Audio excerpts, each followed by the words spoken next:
నిన్న జిల్లా మంత్రి మొన్న ఒక ఆయన ప్రకటన చేసిండు.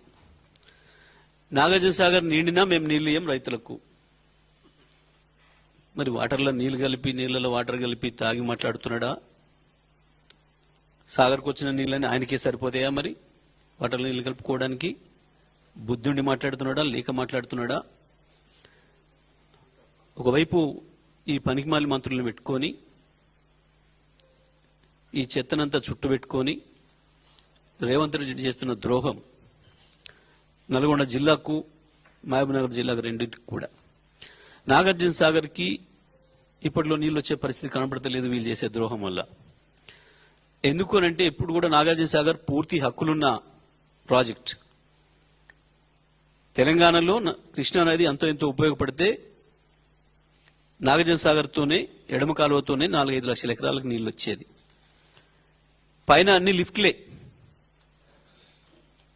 పైన కేసీఆర్ వచ్చిన తర్వాత పూర్తి చేసి ఎప్పుడో నిజాం కాలంలో ప్రారంభం చేసుకొని సమైక్యాంధ్ర ద్రోహానికి అట్నే దెబ్బతినిపోయిన భీమా ఫేజ్ 1, 2 కావచ్చు, నెట్టెంపాడు కావచ్చు, కోయిల్ సాగర్ కావచ్చు, ఆ తర్వాత అనేక ఉద్యమాల తర్వాత ప్రారంభించిన జూరాల కావచ్చు, అనేక ద్రోహాలకు గురై చివరికి ఒత్తిళ్లకు ప్రారంభించిన కేఎల్ఐ కావచ్చు,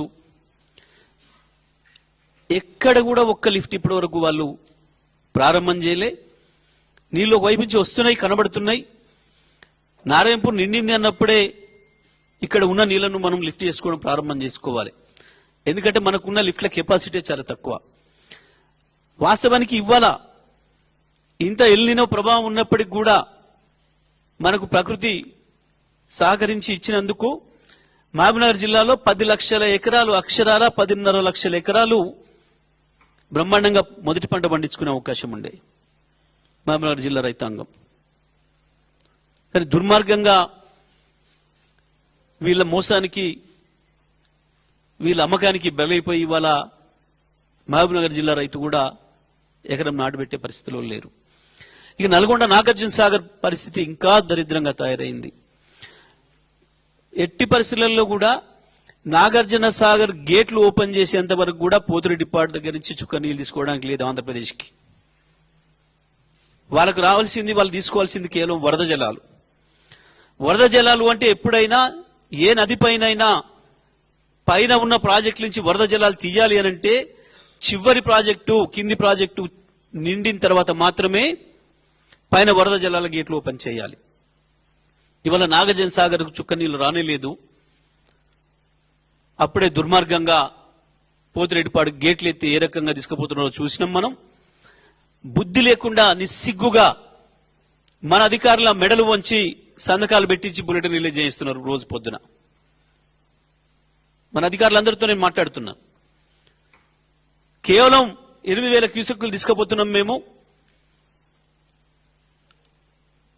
పోతిరెడ్డిపాడు నుంచి వెళ్ళని చెప్పాను. కానీ ఇవాళ మీరు చూసినారు ఆ కాలువ ఎంత ఉంది, ఆ ప్రవాహ వేగం ఎంత ఉంది, దాని వెడల్పు ఎంత ఉంది, ఎట్లా పోతుందో. తక్కువలో తక్కువ 30 నుంచి 40,000 క్యూసెక్కుల నీళ్లు పోతున్నాయి ఆ వైపు. ఇక నాగార్జున సాగర్కి నీళ్లు ఎప్పుడు రావాలి?